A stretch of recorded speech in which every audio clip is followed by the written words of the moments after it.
बिस्मिल्लाहिर्रहमानिर्रहीम। अस्सलाम वालेकुम स्टूडेंट्स। उम्मीद करता हूँ आप लोग खैर आफियत के साथ होंगे। बच्चे आज के इस पर्टिकुलर वीडियो के अंदर हम लोग ईटा का 2023 के अंदर जो क्वेश्चन पेपर आया उसको हम लोग इंशाल्लाह डिस्कस करेंगे। बच्चे इसमें क्वेश्चन नंबर 1 लिमिटिंग रिएक्टेंट को लेकर पूछा गया। बच्चे बहुत ही इंपॉर्टेंट टॉपिक है, हर साल इसमें से कोई ना कोई MCQs बन ही जाता है लिमिटिंग रिएक्टेंट के लिहाज से। तो इसके लिए एक ट्रिक याद रखिएगा।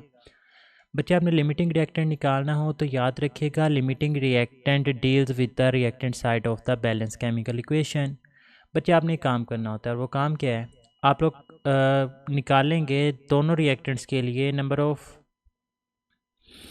मोल्स ऑफ रिएक्टेंट्स जो आप लोगों को गिवन होंगे डिवाइडेड बाय स्टिशियोमेट्रिक कोफिशिएंट। स्टिशियोमेट्रिक कोफिशिएंट से मुराद है कि वो नंबर ऑफ़ मोल्स जो कि बैलेंस केमिकल इक्वेशन के अंदर जो है वो मौजूद हैं। फॉर एग्ज़ाम्पल मैं निकालता हूँ यहाँ पे दोनों चीज़ों के लिए। अगर हम लोग हाइड्रोजन के लिए इसको सॉल्व करें, अब number of moles of reactants जो हमें गिवन है वो हैं 5 मोल्स डिवाइडेड बाय स्टिशियोमेट्रिक कोफिशिएंट के अंदर हाइड्रोजन के जो मोल्स हैं वो है 2, तो 5/2 आंसर आया मेरे पास 2.5। अब बच्चे मैं इसे सॉल्व करता हूँ ऑक्सीजन के लिए।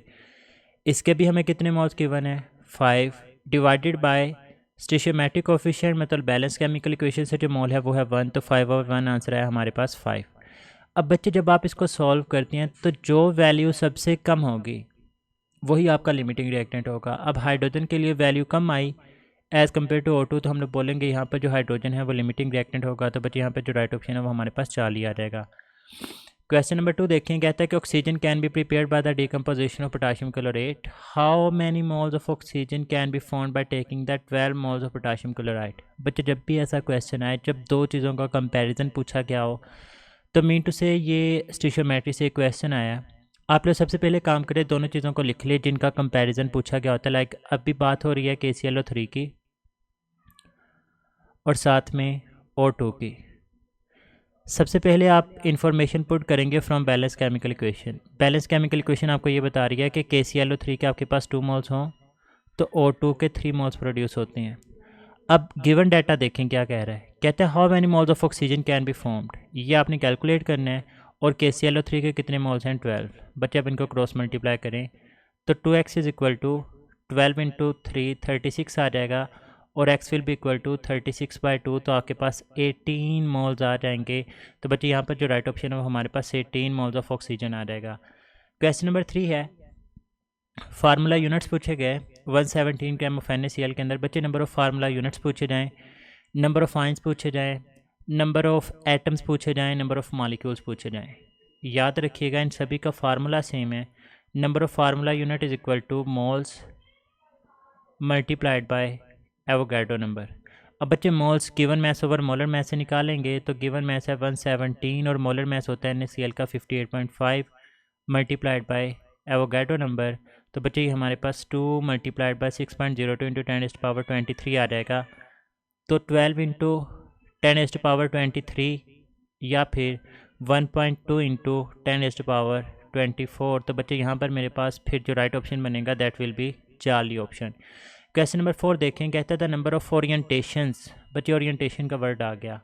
जब भी ओरिएंटेशन आएगा इट मीन वो आपसे मैग्नेटिक क्वांटम नंबर के बारे में पूछ रहा है। कहते हैं कि कितनी मैग्नेटिक क्वांटम नंबर की वैल्यूज़ पॉसिबल हैं जब n इज़ इक्वल टू 4 हो और l इज़ इक्वल टू 3 हो। बच्चे अपनी ओरिएंटेशन से निकालनी हो तो फार्मूला ही होता है 2 इंटू l+1।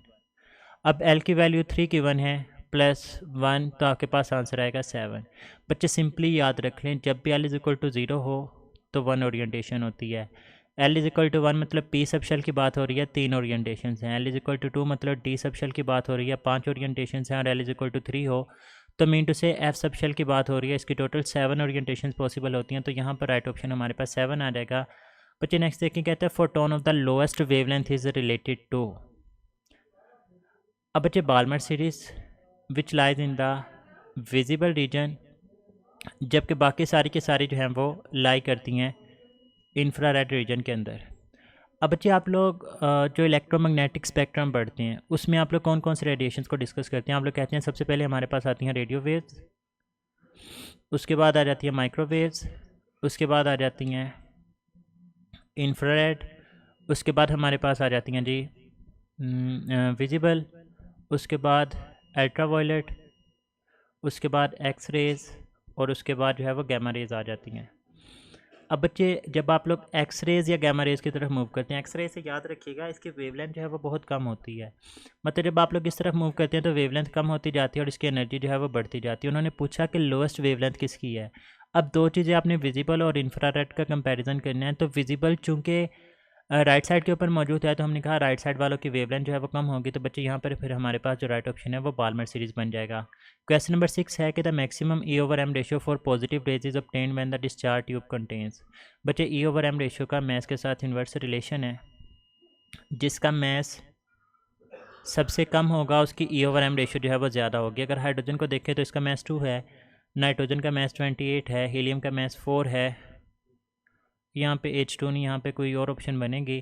खैर यहाँ पर जो आपके पास बेस्ट ऑप्शन बनेगी, सबसे कम जो है मैथ है वो हाइड्रोजन का है और इसकी सबसे ज़्यादा E/M वैल्यू होगी। तो राइट ऑप्शन यहाँ पर हमारे पास H2 अल्फा ऑप्शन बन जाएगी। क्वेश्चन नंबर 7 देखें, कहते हैं 180 m pressure is equal to all of the following except.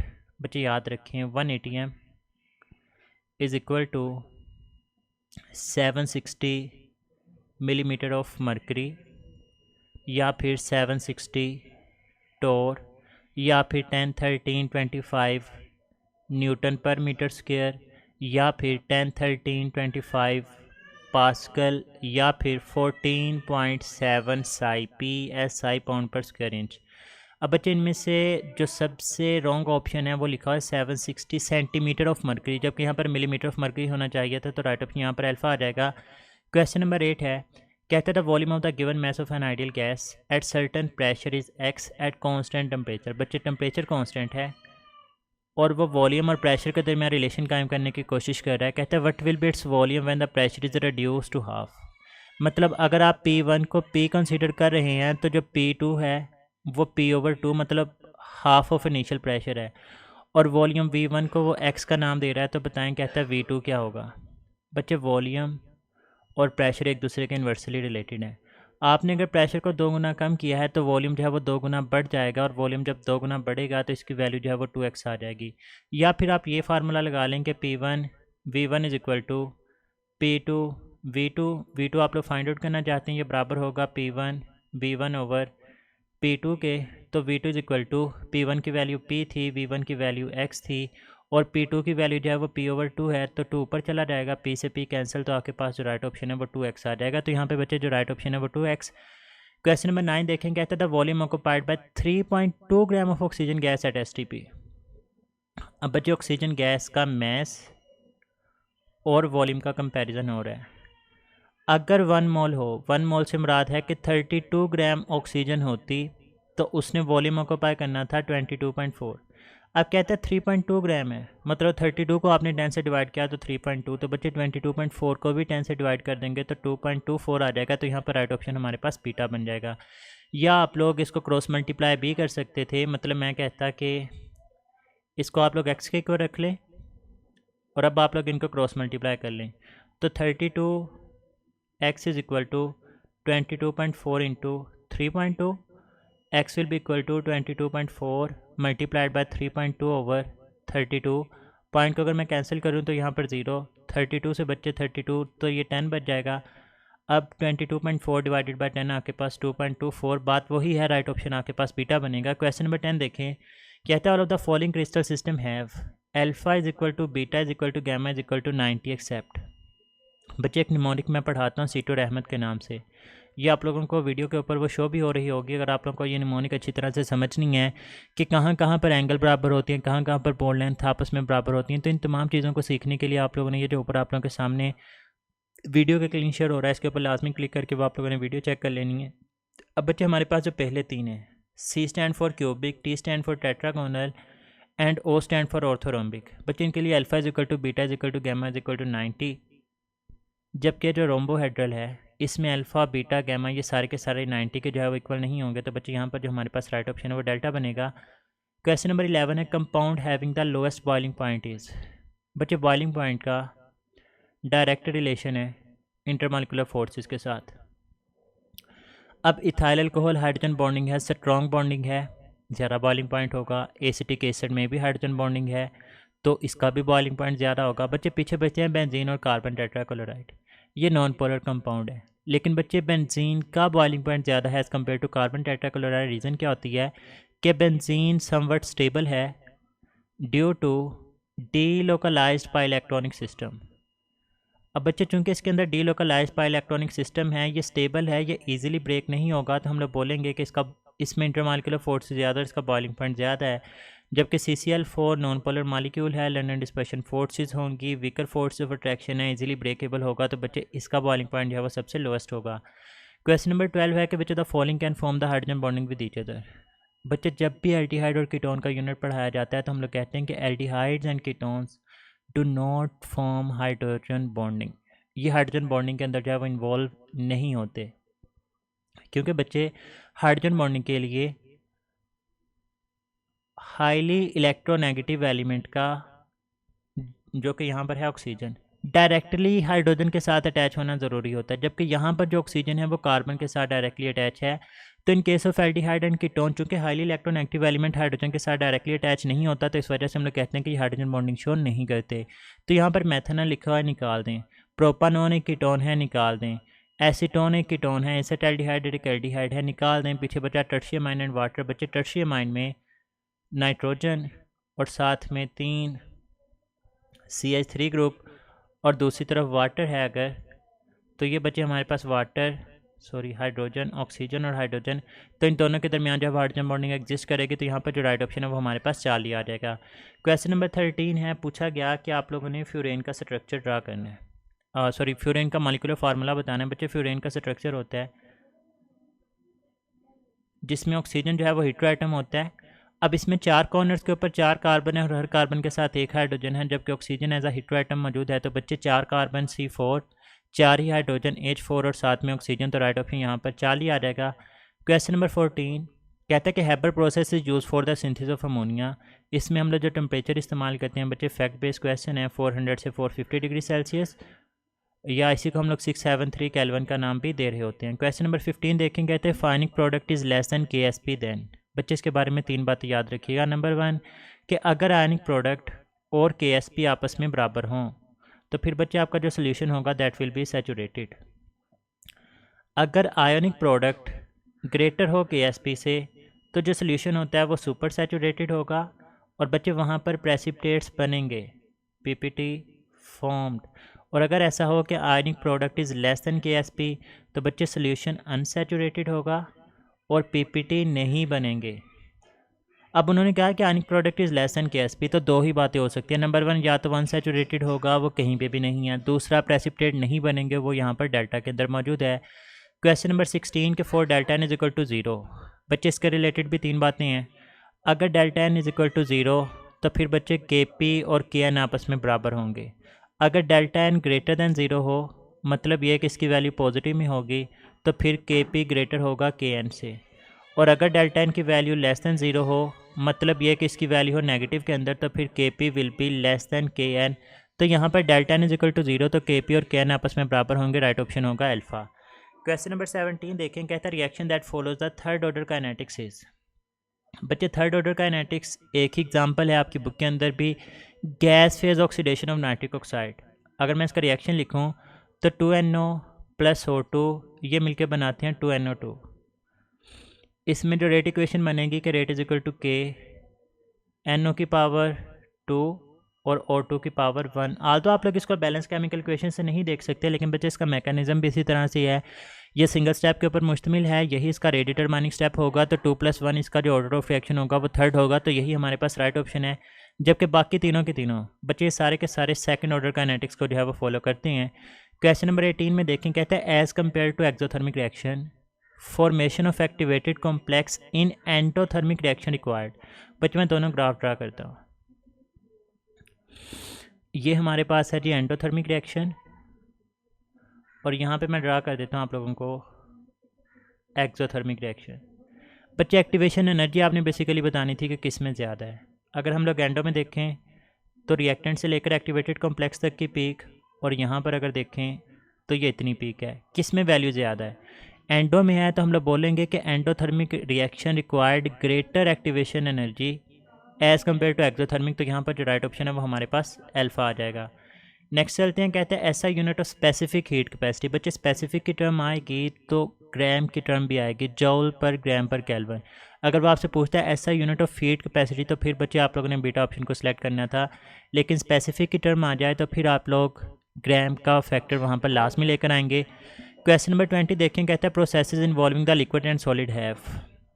बच्चे वहाँ पर डेल्टा एच और डेल्टा ई जो है वो आपस में बराबर होते हैं। गैसेस के लिए 3 सिनेरियो, अगर डेल्टा एन बराबर हो 0 तो फिर डेल्टा एच और डेल्टा ई बराबर होंगे।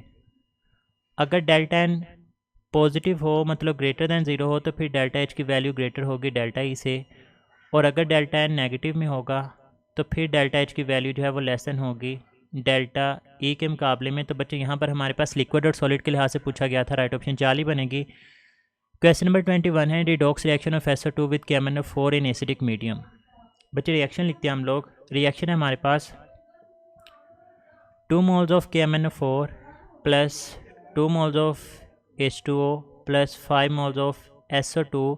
जब ये आपस में मिलते हैं तो बनाते हैं 2 moles of MnSO4 plus K2SO4 plus H2SO4। बच्चे मैं सल्फ़र और मैंगनीज़ के ऑक्सीडेशन स्टेट्स की बात करता हूँ क्योंकि यही चेंज हो रहे हैं। मैंने कैलकुलेट की हुई हैं, आप लोगों ने कैलकुलेट करके इसको एक दफ़ा चेक कर लेना है। मैंगनीज़ KMnO4 के अंदर जो ऑक्सीडेशन स्टेट शो करता है दैट इज़ +7। MnSO4 में इसकी ऑक्सीडेशन स्टेट है +6, +7 से +6 में आया इसकी हो गई रिडक्शन। बच्चे यहाँ पर सल्फ़र की ऑक्सीडेशन स्टेट है +4, यहाँ पर सल्फ़र की ऑक्सीडेशन स्टेट है +6, तो +4 से +6 में जाना, ऑक्सीडेशन स्टेट की वैल्यू बढ़ गई तो ये हो गई ऑक्सीडेशन। कौन सी ऑप्शन बन रही है?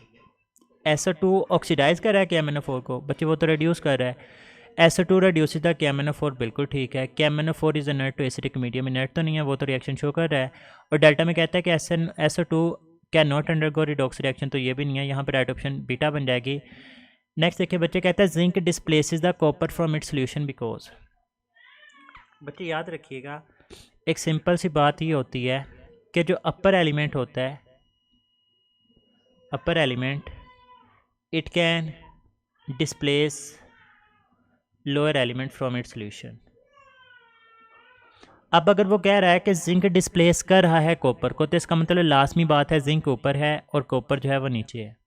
और बच्चे आप लोगों ने पढ़ा हुआ है कि टॉप टू बॉटम में रिडक्शन पोटेंशियल की वैल्यूज़ बढ़ती हैं, तो जो कॉपर है इसका रिडक्शन पोटेंशियल ज़्यादा है और जिंक का रिडक्शन पोटेंशियल जो है वो कम है। तो आप लोग बोलेंगे zinc has the smaller reduction potential than copper, तो राइट ऑप्शन डेल्टा बनेगी। क्वेश्चन नंबर 23 कहता था molecular shape of a molecule जिसमें 3 बॉन्डेड एटम्स हों और 1 लोन पेयर हो। मतलब ये कि आपके पास AB4 टाइप मॉलिक्यूल हैं जिसके अंदर एक लोन पेयर है। तो बच्चे अगर AB4 टाइप हो विद नो लोन पेयर तो शेप होती है टेट्राहेड्रल। अगर आपके पास AB4 टाइप मॉलिक्यूल हो विद 1 लोन पेयर तो फिर जो शेप होती है दैट इज़ ट्राइगोनल पिरामिडल, और वही यहाँ पर राइट ऑप्शन है। अगर आपके पास AB4 टाइप हो विद 2 लोन पेयर्स तो फिर जो शेप होती है दैट इज़ बेंट और एंगुलर। खैर यहाँ पर राइट ऑप्शन 4 ही बनेगी। Molecule having the highest bond energy, बच्चे HCl की बॉन्ड एनर्जी होती है 431, HF की बॉन्ड एनर्जी होती है 567, HBr की बॉन्ड एनर्जी होती है 366 और HI की बॉन्ड एनर्जी होती है 299। तो सबसे ज़्यादा बॉन्ड एनर्जी HF की है, तो राइट ऑप्शन बीटा बनेगा। The bond length between double bonded carbon atom is, बच्चे कार्बन और कार्बन में सिंगल बॉन्ड हो तो 1.54 एंगस्ट्रम, कार्बन और कार्बन में डबल बॉन्ड हो तो 1.34 एंगस्ट्रम, कार्बन और कार्बन में ट्रिपल बॉन्ड हो तो 1.20 एंगस्ट्रम, और बेंजीन के अंदर कार्बन और कार्बन बॉन्ड देखेंगे तो वहाँ पर आपके पास 39 एंगस्ट्रम होता है इन केस ऑफ बेंजीन। तो बच्चे यहाँ पर उसने डबल बॉन्ड के लिहाज से पूछा था, 1.34 एंगस्ट्रम बनेगा। Choose the element that form the normal oxide only. बच्चे ग्रुप 1 के अंदर लिथियम एक ऐसा वाहद एलिमेंट है जो कि नॉर्मल ऑक्साइड बनाता है। Sodium can form normal as well as peroxide. बच्चे अगर आप लोग limited supply of oxygen provide करेंगे तो नॉर्मल ऑक्साइड बनेगा, और अगर एक्सेस अमाउंट के अंदर प्रोवाइड करेंगे तो परऑक्साइड बनेगा। जबकि पोटाशियम, सीजियम और रुबिडियम ये सारे के सारे सुपर ऑक्साइड जो है वो बना रहे होते हैं। बच्चे क्वेश्चन नंबर 27 कहते हैं कि ऐसा एलिमेंट बताएं जिसका साल्ट कलर ही इम्पार्ट नहीं करता फ्लेम टेस्ट को। तो बच्चे आपने फ्लेम टेस्ट पढ़े हुए हैं, सीजियम जो है वो ब्लू या फिर वॉयलेट कलर इम्पार्ट करता है, जो कैल्शियम है ये ऑरेंज रेड कलर इम्पार्ट करेगा, जो पोटाशियम है ये लिलिक, ये ऐसी को हम लोग लाइट पिंक कलर का नाम देते हैं, ये साइन करेगा। जबकि बच्चे जो बेरिलियम है ये पेक्यूलर बिहेवियर शो करता है, ये फ्लेम टेस्ट के साथ किसी भी किस्म का कलर शो नहीं करता। तो बच्चे पार्ट 1 की डिस्कशन थी। नेक्स्ट 28 क्वेश्चन 7 क्वेश्चन जो है वो मैं आपके सेकंड पार्ट के अंदर शेयर करूँगा, उसकी लिंक भी आप लोगों को ऊपर शो हो रही होगी। अपना बहुत सारा ख्याल रखिएगा, दुआ में याद रखना। फ़ी अमानिल्लाह, अल्लाह हाफिज़।